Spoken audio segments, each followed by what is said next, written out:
எல்லோருக்கும் வணக்கம். இன்றைக்கி வந்து பீஃப் ஸ்டேக் பண்ண போகிறேன். இது வந்து இந்த சிக்கன்லாம் வாங்குகிறோம் இல்லைங்களா, அது பிரெஸ்ட் பீஸில் வந்து இது ஒரு பீஸ் செப்பரேட்டாக வரும். இப்போ இதெல்லாம் இந்த ஜவ்வு எல்லாம் க்ளீன் பண்ணி எடுத்துக்கிறேன். நான் இதெல்லாம் க்ளீன் பண்ணி தான் வச்சுக்கிறேன். சும்மா அது உங்கள்கிட்ட காமிக்கிறேன். இங்கே பாருங்கள், வேஸ்டேஜ், இதுலேருந்து வேஸ்டேஜ் அது. இப்போ இது வந்து சூப்புக்குன்னு செப்பரேட்டாக வாங்கினேன். இதுலேருந்து வேஸ்டேஜ் தான். இதெல்லாம் கறி இருக்குது அதில். இதெல்லாம் அந்த ஃப்ளாட்டெல்லாம் இருந்துச்சுனாக்கா அந்த டேஸ்ட் வராது. இப்போ இதில் வந்து க்ளீன் பண்ணிட்டுக்கிறேன். இப்போ இது ஒரு பீஸ் வந்து நம்மளுக்கு ஹோட்டலில் கொடுக்குறான்னாக்கா 5 ஸ்டார் ஹோட்டலில் தான் கொடுப்பான். இவ்வளோ பெரிய பீஸு துணியில் வச்சு ரவுண்ட் பண்ணிட்டாங்கன்னா நல்லா அழகாக ரவுண்டாக வரும். அதுக்கு ஹேமரில் வந்து 4 பக்கம் 4 பல் இருக்கும். அது வச்சு தான் பண்ணுவாங்க. இப்போ நான் வந்து ஷேப் எனக்கு முக்கியம் இல்லை, செய்கிறது மட்டும் தான் காமிக்கிறேன் உங்களுக்கு. இதில் வந்து ரொம்ப சாப்பிட்டு தான் இது பாருங்கள், ஃப்ரெஷ்ஷாக இப்போ தான் வாங்கிட்டு வந்தேன். இப்போ இன்னும் இந்த ஜவ்வுலாம் எடுக்கணும் பாருங்கள். பிடிக்க வந்துன்னு இருக்கும் ஜவ்வு. எல்லாத்தையும் எடுத்துடணும். இப்படி பிடிச்சி வந்தோம்னாக்கா ஜவ்வு வரும். நம்ம நினைப்பேன் க்ளீன் பண்ணிட்டு வந்தேன். நான் சும்மா அது மேலே இருக்கிறத மட்டும் உங்களுக்கு எடுத்து காமிச்சேன். இந்த ஜவ்வு இப்படி பிடிக்கும்போது அப்படி கொஞ்சம் கூட வரக்கூடாது. அங்கே வருது பாருங்கள். இதெல்லாம் எடுத்தால் தான் சாஃப்டாக இருக்கும். அது அவங்க கடையிலலாம் க்ளீனாக எடுக்குவாங்க, நானும் எடுக்குவேன். ஆனால் வீட்டில் எடுத்து ரொம்ப நாள் ஆயிடுச்சு. இது இருந்தாலும் உங்களுக்கு சொல்லிடுறேன். 2 ஃபோர்க் எடுத்துக்கின்னு ஒரு பீஸ் இப்படி வச்சுக்கிறோம். இப்போ நம்மளுக்கு வந்து நமக்கு ஏற்கனவே சொல்லிட்டேன், ரவுண்டாக தான் அவங்க கொடுக்குவாங்க. நான் ரவுண்டில் செய்யலை. இது வந்து சாஃப்ட்னஸ் பண்ணணும்.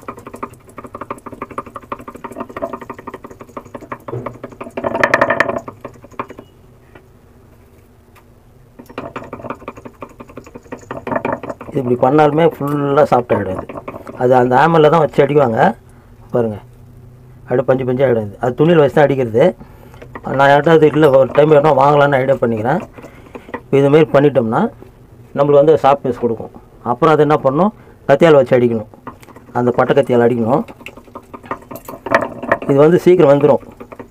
இப்போ இதுக்கு வந்து ப்ரௌன் சாஸ் இது மட்டும் நான் மசாலா போட்டு வைக்கிறதுக்காக உங்கள்கிட்ட என்ன பண்ணுறேன், இதை பெப்பர் சால்ட்டு கார்லிக் பேஸ்ட் போடணும். இப்போ வந்து இது சாஃப்ட்னஸ் ஆகிடுச்சு, க்ளீன் ஆகிடுச்சு. நைஃபால் கொஞ்சம் இப்படி தட்டிக்கலாம். வெட்டுறதில்ல, இந்த பாருங்கள் இப்படி தட்டினோடனே அப்படியே லைனாக சாஃப்ட் ஆகிடும். போர்க்கால் வேறு குச்சிட்டுக்கிறோம். இப்போ நைஃபால் இப்படி உள்ட்டா வச்சு அடிங்க, நல்லா சாஃப்ட் ஆகிடும். இதுக்கு வந்து ரொம்ப காஸ்ட்லி. இது அண்டர்கட் பீஸ் வாங்கினாலுமே ரொம்ப ஓவர். பாருங்க, நான் வந்து அவங்க ரவுண்டாக வரேன்னா நான் வந்து ஸ்கொயர் டைப்பில் பண்ணிடுறேன். என்கிட்ட அந்த ஐட்டம் இல்லை, அதனால்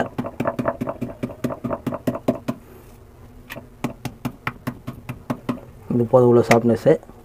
இன்னொன்று, ஆனால் இதெல்லாம் வந்து வீட்டில் யாரும் பெரும்பாலும் செய்கிறதில்ல.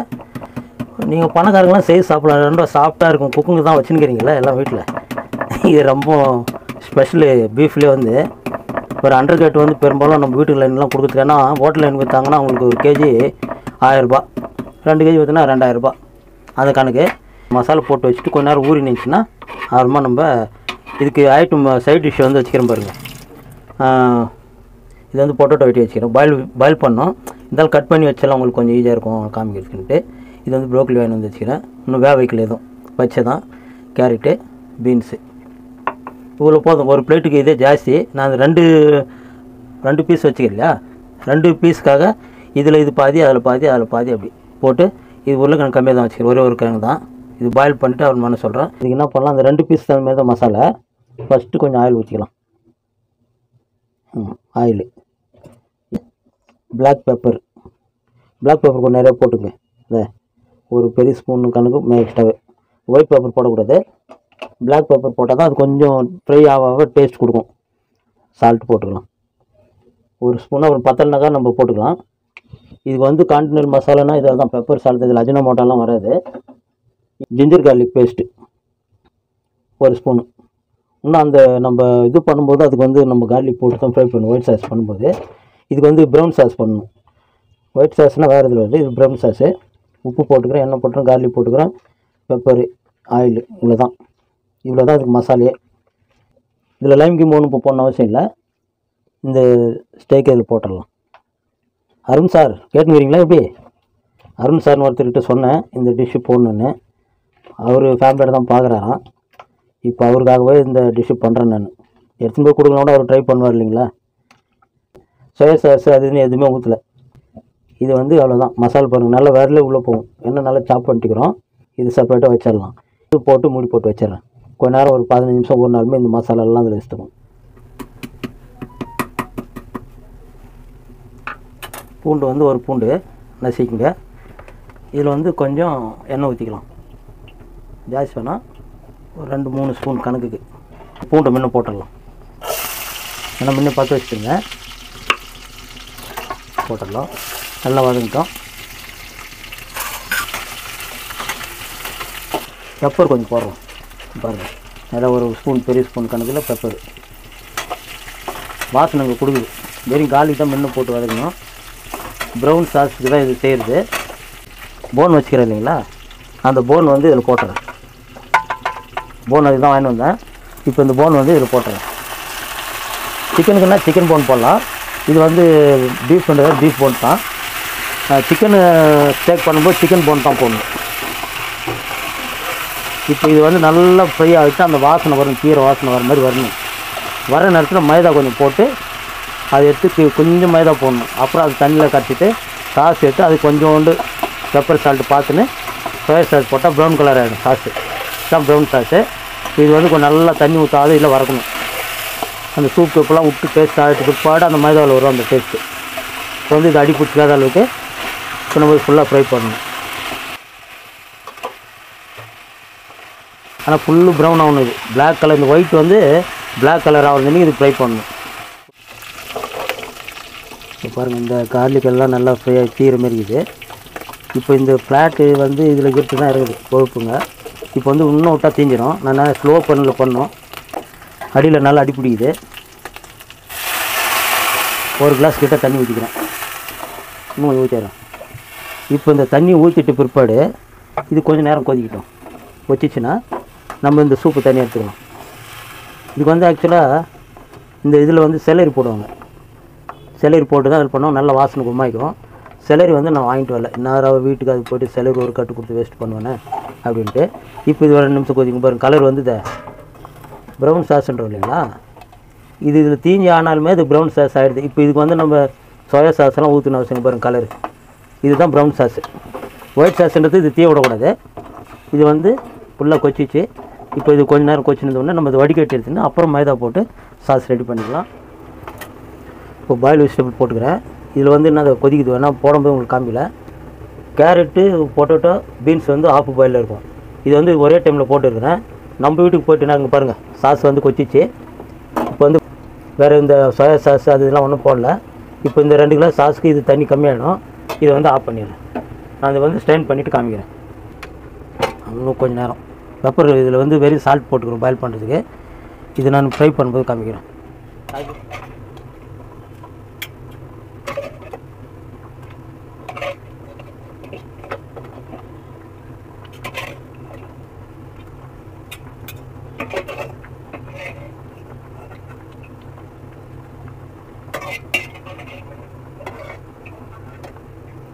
இப்போ வந்து இது வேஸ்ட்டு தான் இது. ஏன்னா அதில் கறிகிரி ஒன்றும் நம்ம சாப்பிட்ற மாதிரி இல்லை. இப்போ வந்து இது வேஸ்ட் பண்ணிடலாம். ஒரு கிளாஸ் தான் தண்ணி ஊற்றினேன். அது அவ்வளோதான் வந்துருக்குது. இப்போ இதில் வந்து நம்ம மைதாலாம் போட்டு சாஸ் ரெடி பண்ணிக்கலாம். இவ்வளோ நேரம் மசாலா ஊறிச்சு. அப்புறம் அங்கே போடும்போது நிறைய இருந்துச்சு இதில் எண்ணெய். இப்போ இது வந்து கறி கொஞ்சம் ஏன்னா நல்லா சாப் பண்ணிக்கிறோம். இப்போ தனியாக ஒரு போட்டால் லேட் ஆகுது. 2 ஒரே டைம் போட்டுக்கலாம்.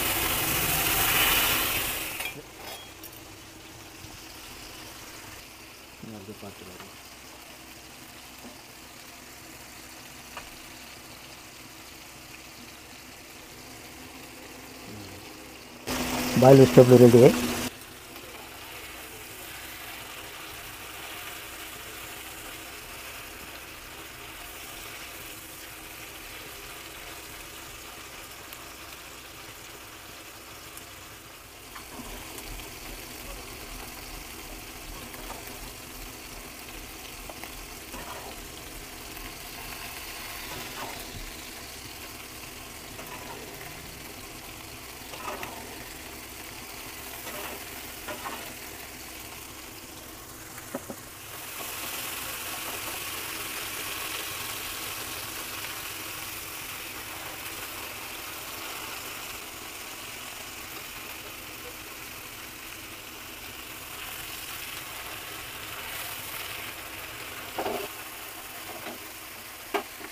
இப்போ வந்து கடாய் வச்சுருக்கிறேன். இந்த கடாயில் சும்மா கொஞ்சம் எண்ணெய் இவ்வளோ மைதா. எண்ணெய் அதில் போட்டுருங்க. இந்த மைதா வந்து ஃப்ரை பண்ணிக்கணும், ஸ்லோ ஃப்ரையில் ஃப்ரை பண்ணிக்கணும். ஒரு ஸ்டேக் பண்ணுறதுன்னா எவ்வளோ வேலைன்னு பார்த்துக்குங்க. நம்ம ஹோட்டலுக்கு போய் உட்காரோம், ஆர்டர் கொடுக்குறோம், ஆனால் 1000 ரூபாய் 2000 ரூபாய் செலவாகுது. அது வேறு விஷயம். அவங்க எவ்வளோ கஷ்டப்பட்டு செய்வாங்கன்னு தெரிஞ்சுக்கங்க. கலர் ஆகிடுச்சு. இதுக்கு மேலே விட்டால் தீந்துடும். இந்த மைதாவை ஆஃப் பண்ணிடுறேன். பாருங்கள், ஸ்லோ பல். இது ஒரு கண்ணி தான். சாஸ் வந்து இது கரெக்டாக இருக்கும். நம்ம அந்த சாஸில் போட்டு குழப்பினோம்னா இதாகிடும். இது வந்து உள்ளே வந்து வேவாத இருக்கும். ஆனால் அது ஆமரால் சரியாக அடிக்காததில் அது நம்ம போர்க்கால் குத்தணும். இருந்தாலும் அதுக்கு வந்து சரியாக இருக்காது.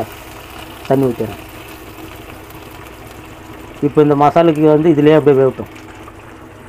ஏன்னா உள்ளே வரைக்கும் வேகணும். அது சும்மா நான் டிஷ்ஷு காமிச்சேன்னு சொல்லிவிட்டு வெந்துருச்சு, சரி நான் காமிச்சா நாளைக்கு நீங்கள் ட்ரை பண்ணும்போது திட்டுவீங்க, உள்ளெல்லாம் வேகாதுச்சு அவன் வெந்துருச்சுன்றான் தாஸ், அது எப்படின்றது நல்லதில்லை. பாருங்கள், எல்லாம் கிச்சனெல்லாம் நாசியாச்சு. கிச்சன் அப்புறமா தான் க்ளீன் பண்ணணும். தண்ணி எல்லாம் இதில் சுண்டிடணும். அப்புறமா தண்ணி வடிகட்டுறதில்ல. இப்போ வந்து உள்ளே நல்லா க்ளீனாக வந்துடும். மைதா ஃப்ரை பண்ணால் அந்த சாஸ் அதில் எலும்புலேருந்து போட்டது இது. இப்போ இதில் ஊற்றிடுறேன். பாருங்கள், கலர் என்ன ப்ரௌன் சாஸ் தான் தெரியுது. வந்து தண்ணி இதுவும் கதங்குது. மாவு வந்து இது பண்ணிக்கலாம். ஏன்னா அதுலேயும் தண்ணி ஊற்றிக்கிறேன். கொஞ்சம் ஊற்றுறேன் பாருங்கள். இவ்வளோ தண்ணி ஊற்றிக்கிறேன். இப்போ தண்ணி எல்லாம் போட்டு இதில் ரெடி ஆகிடுச்சு. இப்போ வந்து அது பற்ற வைக்கிறோம். ஸ்லோ ஃபயரில் வச்சுக்கிறேன். இப்போ பாருங்கள், இது கலக்க கலக்க சாஸ் வந்து கெட்டியாகிடும். இந்த கூழ் பண்ணுற மாதிரி மாரி வரணும். கெட்டியாக கட்டி கட்டியெல்லாம் வரக்கூடாது. இப்போ வந்து இதை ஆஃப் பண்ணிடலாம். இந்த சாஸ் வந்து இதில் போட்டு வேறு பண்ணணும். பாருங்கள், என்ன கட்டி கட்டிக்குதா? அப்படி வரணும். அப்படி இருக்கணும். சாஸ் அடி பிடிக்கக்கூடாது. இதுதான் ப்ரௌன் சாஸு. இப்போ இது வந்து தண்ணியெலாம் சுண்டுது. அப்போ வந்து உள்ள தண்ணியெல்லாம் வந்துட்டு இருக்கும். எதுக்கு ஒரு டைம் உங்களுக்கு ட்ரை பண்ணி காமிக்கிறீங்க. உள்ள வரைக்கும் நல்லா வெந்துட்டுக்குதுங்க. உள்ள வரைக்கும் வந்துட்டுக்குது. இது வந்துட்டு நல்லா போர்க்கலை குத்துட்டான். இப்போ அது உள்ளே வேலைனாக்கா அது இது பச்சையாக தெரியும். இப்போ வந்து கறி வந்ததுனால நம்ம என்ன பண்ணுவோம், இது ஒரே அடி முடிச்சிடுவோம். இதில் சாஸ் கணக்கு ஆகி போச்சு.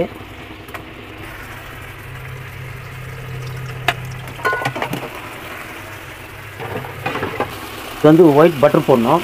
இன்னும் எல்லோ பட்டர், அமுல் பட்டர் போடலாம். நான் கொஞ்சோண்டு நெய் ஊற்றுறேன். நானும் பட்டர் வாங்கி வரல, ஆனால் அது போட்டால் தான் அது டேஸ்ட்டு. இப்போ பாயில் விசில் போட்டேன். ஏற்கனவே கொஞ்சம் சால்ட் போட்டுக்கிறேன். இந்த லைட்டாக சால்ட்டு, பிளாக் பெப்பர். ஏன்னா இதுக்கு அப்போ தான் காரம் கொடுக்கும் இதுக்கு. பாயில் ஸ்டேபிள் ஆகிடுச்சு. பாருங்கள், இது வந்து தண்ணி சுண்டிச்சு. இப்போ வந்து சாஸ் போட்டுக்கலாம்.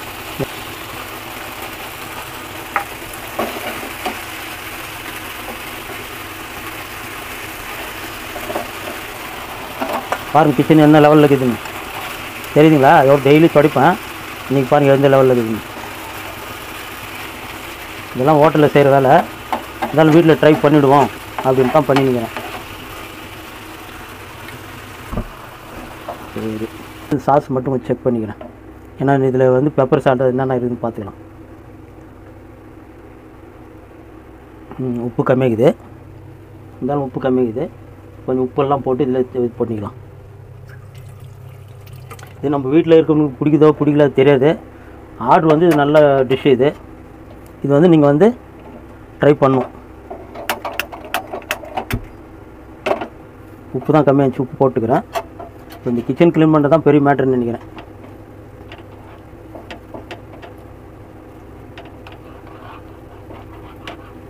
ஏன்னா ஸ்டேக் சாப்பிட்டவங்களுக்கு ரொம்ப விரும்பி சாப்பிடுவாங்க. இப்போ நம்மளாம் சாப்பிடாத புதுசாக சாப்பிட்டோம்னா கொஞ்சம் கஷ்டமாக தான் தெரியும்.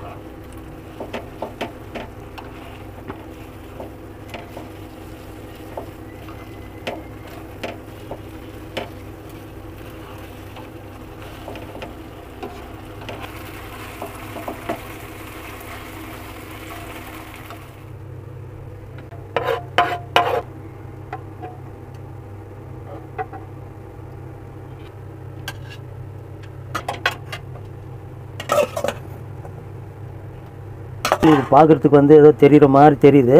ஆனால் இதில் வந்து இங்கே வந்து டெக்கரேஷன் எதனா பண்ணுவாங்க. கோல் சலாடு இல்லை குக்கும்பர் டமாட்டா அந்த மாதிரி வச்சு இங்கே டெக்கரேஷன் பண்ணுவாங்க. இது வந்து ஸ்டேக் மட்டும்தான் இது பேர். சிசிலர்னு சொல்கிற மாதிரி இல்லை. நீங்களும் ட்ரை பண்ணி சாப்பிடுங்க. இது வந்து வீட்டில் ஆனால் ட்ரை பண்ணுங்க. உங்களால் முடியும் ஏன்னா கிச்சனெல்லாம் நாஸ்தியாகும், டைம் எடுத்துக்குது. எவ்வளோ நேரம் டைம் ஆச்சுன்னா கிட்டத்தட்ட 1.5 hour ஆகுது இதுக்கு டைமு. ஹோட்டல்லாம் ரெடி ஆகிடும், டக்குன்னு ஆகிடும். இப்போ வந்து இது வெந்துச்சா வேவலான்றது எனக்கும் டவுட் ஆகுது. நானும் கொஞ்சம் எதுக்கு ட்ரை பண்ணி பார்த்து உங்கள்கிட்ட சொல்கிறேன். அப்போ நீங்கள் என்னன்னுவீங்க, தாஸ் பண்ணார் அதை அப்படியே சாதம் வச்சுட்டாருன்னுவீங்க. பாருங்கள் நல்லா கட் ஆகுது. இதுமாதிரி கட் ஆகுனா தான் அதுக்கு வந்து ஸ்டேக்கு, இல்லைனாக்கா ஆகிறதில்ல. மல்லிகைப்பூ மாரி இருக்குது, ட்ரை பண்ணி நீங்கள் சாப்பிடுங்க. ஓகேவா? பாய் பாய், எல்லாருக்கும் வணக்கம்.